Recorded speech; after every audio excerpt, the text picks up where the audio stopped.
What's up guys, Sanjyot Keer here, welcome to IFL।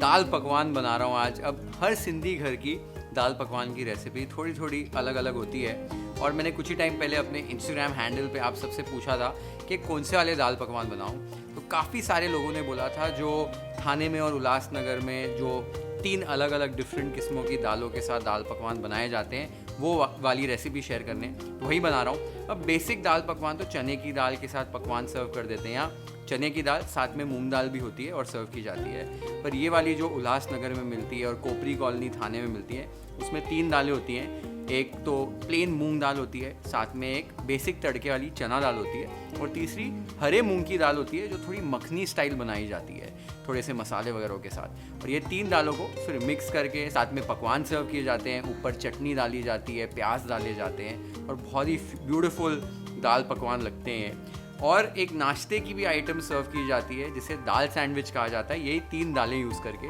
तो वो recipe भी मैं आज आपको बताने वाला हूँ। ओवरऑल बहुत ही इंटरेस्टिंग सिंधी रेसिपी आज आपके साथ शेयर कर रहा हूँ। आई होप आपको अच्छी लगे। सबसे पहले तीनों जो दालें बनानी है उसकी तैयारी कैसे करते हैं वो देख लेते हैं। तो यहाँ पर 3 दालें ली हैं। येलो मूंग दाल ली है 1 कप, चना दाल ली है 1 कप और ग्रीन मूंग दाल ली है 1.5 कप। अब ये तीनों दालों को आपको अलग अलग धो लेना है। उसके बाद अलग अलग 4-5 घंटों के लिए सोक कर लेना है। सोक करने के बाद इन्हें आपको प्रेशर कुकर में कुक करना है। साथ ही में थोड़ी सी हल्दी पाउडर, थोड़ा सा नमक डालना है, साथ में एक स्प्लिट ग्रीन चिली डालनी है, पानी डालना है और 2 से 3 विसल देकर इन्हें पका लेना है अलग अलग। एक बार आपने दालों को अलग अलग इस तरीके से पका लिया है, उसके बाद इन्हें तैयार कैसे करना है, इन्हें तड़का कैसे लगाना है वो देख लेते हैं। तो सबसे पहले जो पीली मूंग की दाल पकाई है वो देख लेते हैं। कुकर एक बार अच्छे से डीप्रेशराइज हो जाए उसके बाद कुकर का ढक्कन निकालिए। आप देख सकते हो दाल हमारी अच्छे से पक चुकी है। अब इस दाल को हमें घोटना है। घोटना यानी मडल करना है। तो एक विस्क या मडलर की मदद से इस दाल को अच्छे से घोटना है, मैश करना है। तो अच्छे से मैश कीजिए दाल को जब तक ये एकदम स्मूथ कंसिस्टेंसी की नहीं हो जाए। ये वाले दाल पकवान में जो येलो मूंग दाल होती है वो इसी एकदम स्मूथ कंसिस्टेंसी वाली होती है। अब आप देख सकते हो मैंने दाल को बहुत अच्छे से घोट लिया है। मुझे दाल की कंसिस्टेंसी थोड़ी सी गाढ़ी लग रही है तो मैं इसमें हल्का सा गर्म पानी ऐड कर रहा हूँ। गर्म पानी ऐड करने के बाद इसे फिर से अच्छे से मिक्स कर लेना है, आपको घोट लेना है। और आप देख सकते हो कि दाल को मैंने अच्छे से घोट लिया है और ये एकदम स्मूथ और लेसी कंसिस्टेंसी की हो चुकी है। अब इसे टेस्ट कर लीजिए और अपने हिसाब से नमक एडजस्ट कर लीजिए और ये हमारी पीली मूंग की दाल रेडी हो गई है। तो सेकंड जो हमारी दाल है चना दाल, उसको चेक कर लेते हैं। प्रेशर एक बार निकल जाए प्रेशर कुकर में से तो ढक्कन निकालिए। आप देख सकते हैं कि हमारी चना दाल भी जो है अच्छे से पक गई है, लेकिन अभी भी इसमें थोड़ा सा जो टेक्सचर है, थोड़ी बाइट जो है इंटैक्ट है। चना दाल में हल्की सी जो बाइट है हमें इंटैक्ट रखनी है। अब गैस चालू करके विस्क या एक मडलर की मदद से दाल को हमें मैश करना है। मैश करते वक्त हमें ध्यान देना है कि जो दाल है थोड़ी थोड़ी अक्खी खड़ी रह जानी चाहिए। चना दाल में थोड़ा टेक्सचर रह जाना चाहिए, ये बहुत इंपॉर्टेंट है। इसे हमें मूंग दाल के जैसे एकदम पतला सूप नहीं बनाना है, ये चीज़ का ध्यान दीजिए। एक बार आपने दाल को इस तरीके से घोट लिया हो उसके बाद आप देख सकते हैं इसकी कंसिस्टेंसी कुछ इस तरीके से होनी चाहिए। ज़्यादा गाढ़ी नहीं होनी चाहिए और ज़्यादा पतली भी नहीं होनी चाहिए। आप पानी डालकर या इसे थोड़ी देर और पकाकर कंसिस्टेंसी एडजस्ट कर सकते हैं। अब इसके अंदर आधा टीस्पून धनिया पाउडर, आधा टीस्पून ज़ीरा पाउडर, आधा टीस्पून कश्मीरी लाल मिर्च, 1 चुटकी काली मिर्च और 1 टीस्पून आमचूर का पाउडर, ये सारे मसाले ऊपर से ऐड करके एक दूसरी गैस पर आपको 1 से 2 टेबलस्पून घी गरम कर लेना है। घी अच्छे से एक बार गरम हो जाए उसके अंदर 1 टीस्पून ज़ीरा और 1 चुटकी भर हींग ऐड करनी है। इमीडिएटली ये जो तड़का है ये दाल के अंदर ऐड कर देना है मसालों के ऊपर, के मसाले भी जो है अच्छे से गर्म घी के कांटेक्ट में आए और अच्छे से एक तड़का लग जाए। एक बार आपने ये तड़का लगा लिया है, अच्छे से इस दाल को स्टर कर लीजिए और आप देख सकते हैं हमारी चने की दाल जो है रेडी हो गई है। अब लास्ट जो हमारी दाल है हरे मूंग की दाल, वो चेक कर लेते हैं। प्रेशर एक बार कुकर से निकल जाए ढक्कन निकालिए। आप देख सकते हैं हमारी हरे मूंग की दाल अच्छे से पक चुकी है।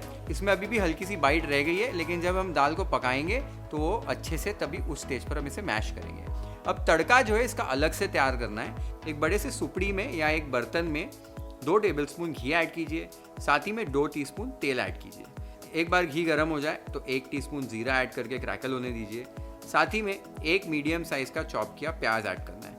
प्याज ऐड करने के बाद इसे गोल्डन ब्राउन होने तक हमें अच्छे से भून लेना है। एक बार प्याज भून जाए तब इसके अंदर 2 टेबलस्पून चॉप किया हुआ लहसुन, 1 टेबलस्पून चॉप की हुई अदरक, 2 से 3 चॉप की हरी मिर्च डालकर इसे 1 से 2 मिनट तक भून लेना है, या जब तक कि आपका अदरक लहसुन हल्का सा भून जाए तब तक भून लेना है। अब फ्लेम को लो करके इसके अंदर कुछ मसाले ऐड करने।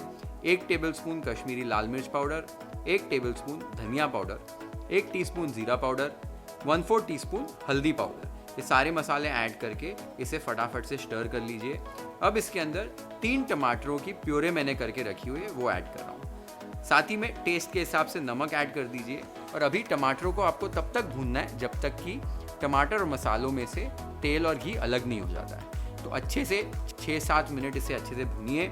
एक बार इसमें से तेल और घी अलग हो जाए तब इस स्टेज पर इसके अंदर आपको उबली हुई हरी मूंग की दाल है वो ऐड कर दीजिए। दाल को अच्छे से स्टर करने के बाद आपको अभी इसे पकाना है। तो लो फ्लेम पर पकाते हुए इसको आपको अभी मैश करना है। तो एक विस्क ले लीजिए या इस तरीके से एक मडलर ले लीजिए और इस दाल को अच्छे से घोटिए।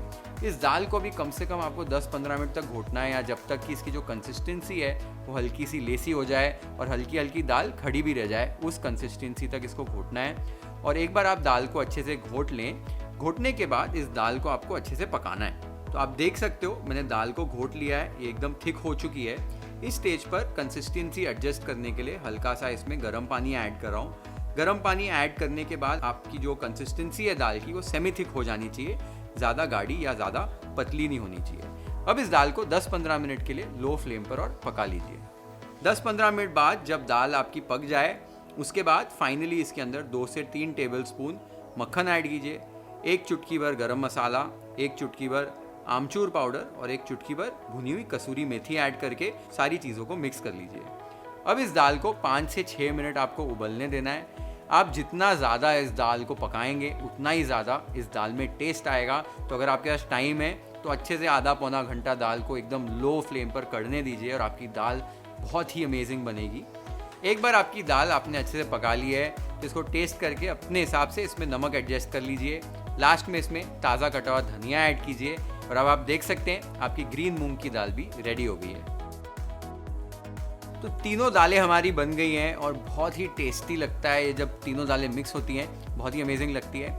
अब जो ग्रीन मूंग की दाल है वो थोड़ी सी अनयूजुअल है, घर पे यूजुअली मैंने देखा नहीं है। अपने जितने भी मेरे सिंधी फ्रेंड्स हैं या फैमिली वाले हैं, कोई भी ये ग्रीन मूंग की दाल नहीं बनाता है। सिर्फ चने की दाल बनती है या चने की दाल के साथ मूंग दाल बनाई जाती है। इनफैक्ट मेरे घर के पास में एक जगह पे पकवान दाल मिलते हैं, वहाँ पर सूखी येलो मूंग की दाल सर्व की जाती है चने की दाल के साथ। वो भी कॉम्बिनेशन बहुत ही बढ़िया लगता है।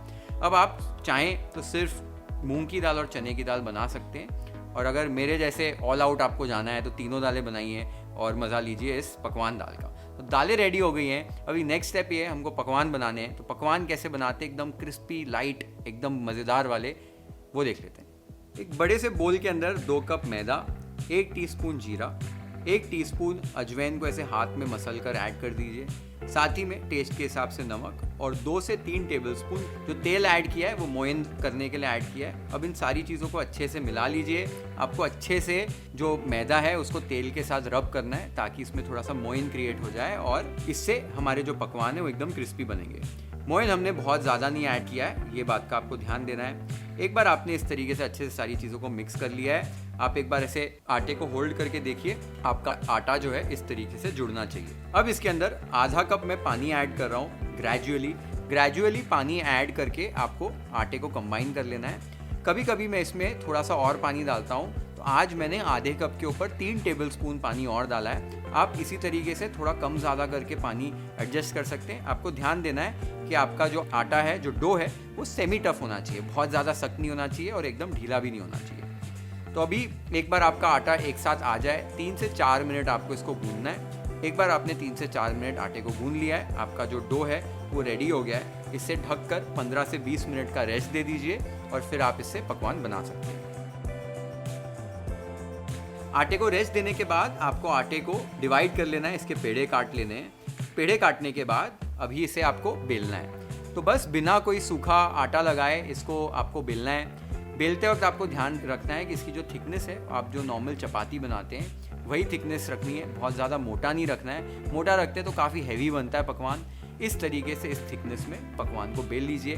पकवान को बेलने के बाद इसके ऊपर कुछ होल करने हैं, तो एक चाकू की मदद से या फोर्क की मदद से इसके ऊपर होल्स बना दीजिए कि जब आप पकवान को तलें ये फूले नहीं। तो मॉडरेट हॉट ऑयल में आपको फ्राई करना है, तो तेल को गर्म कर लीजिए जब तक कि वो मॉडरेटली हॉट हो जाए। उसके अंदर इस पकवान को केयरफुली ऐड कीजिए और अभी पकवान को आपको धीरे धीरे फ्राई करना है जब तक कि ये क्रिस्प नहीं हो जाता है। एकदम मीडियम फ्लेम पर फ्राई कीजिए, आराम आराम से फ्राई कीजिए कि आपका जो पकवान है वो अंदर तक पक जाए। एक बार ये सेट हो जाए तो इसको आपको पलटा पलटा कर फ्राई करना है जब तक कि ये क्रिस्प और गोल्डन ब्राउन नहीं हो जाता है। तो आप देख सकते हो हमारा पकवान एकदम क्रिस्प और गोल्डन ब्राउन हो गया है। इसे निकालिए, निकालने के बाद एक्सेस ऑयल ड्रिप ऑफ होने दीजिए। उसके बाद एक छन्नी के अंदर इस तरीके से इसको खड़ा रखिए और खड़ा रख के रेस्ट कीजिए। क्या होगा, जो तेल है वो अच्छे से ड्रिप ऑफ हो जाएगा। फ्लैट रख देंगे तो ऊपर का जो तेल है वो ऊपर ही रह जाएगा और आपका जो पकवान है वो काफ़ी तेल भरा होगा। पकवान मैंने फ्राई कर लिए हैं, पकवान रेडी हो गए हैं। जितने पकवान बनाना चाहते हैं आप बना सकते हैं, इसी तरीके से बनाइए, पकवान एकदम परफेक्ट बनते हैं। अभी नेक्स्ट एक चटनी जो है बहुत इंपॉर्टेंट होती है पकवान दाल के लिए।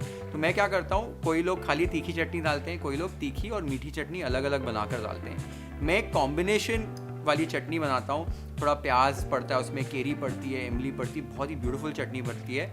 उसमें थोड़ा गुड़ भी ऐड कर देता हूँ कि मीठी चटनी अलग से बनानी नहीं पड़े। तो ये पकवान दाल वाली स्पेशल चटनी कैसे बनती है जो मैं घर पे बनाता हूँ वो देख लेते हैं। एक मिक्सर ग्राइंडर में आधा कप पुदीना और 3/4 कप धनिया, थोड़ा सा पुदीना से ज़्यादा, आधी कटी हुई केरी, एक लेमन साइज बॉल्ड इमली का, 6 से 7 तीखी वाली हरी मिर्च, 1 इंच अदरक, 1 प्याज, 1 टेबलस्पून गुड़, 1 टीस्पून जीरा पाउडर, आधा टीस्पून काला नमक, टेस्ट के हिसाब से नमक और 1-2 आइस क्यूब डाल रहा हूँ कलर रिटेन करने के लिए। अब इन सारी चीज़ों को आपको पीस कर एक चटनी बना लेनी है।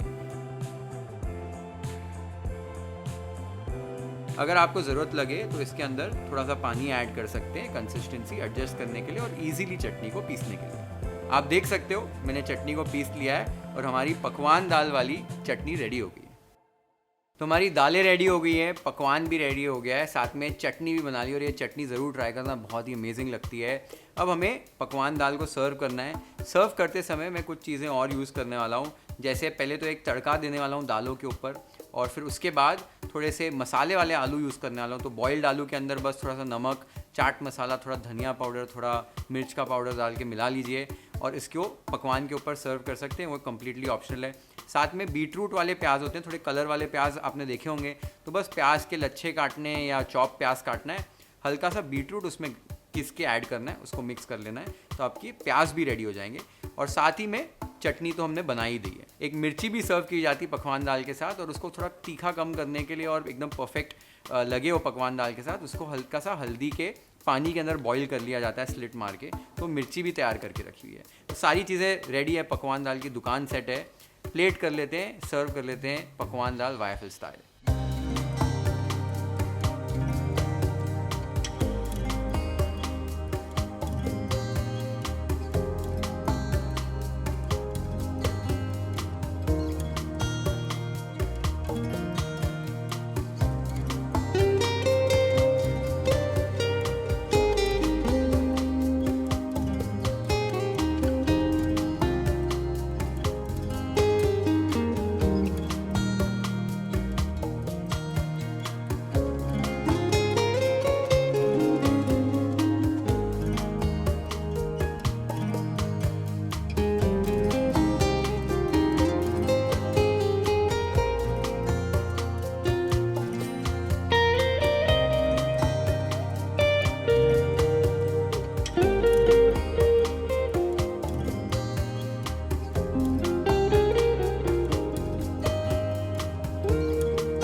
दाल पकवान आपने देखे, क्या एपेटाइजिंग लग रहे हैं और आई एम श्योर आप सबका मन हो रहेगा ये खाने को। अगर बनाना चाहते हो बना लो, लेकिन उसके पहले एक दाल सैंडविच की रेसिपी मैंने आपको बताई थी, मैं बताने वाला हूँ नाश्ते वाली, उसे प्लेट कर लेते हैं YFL स्टाइल।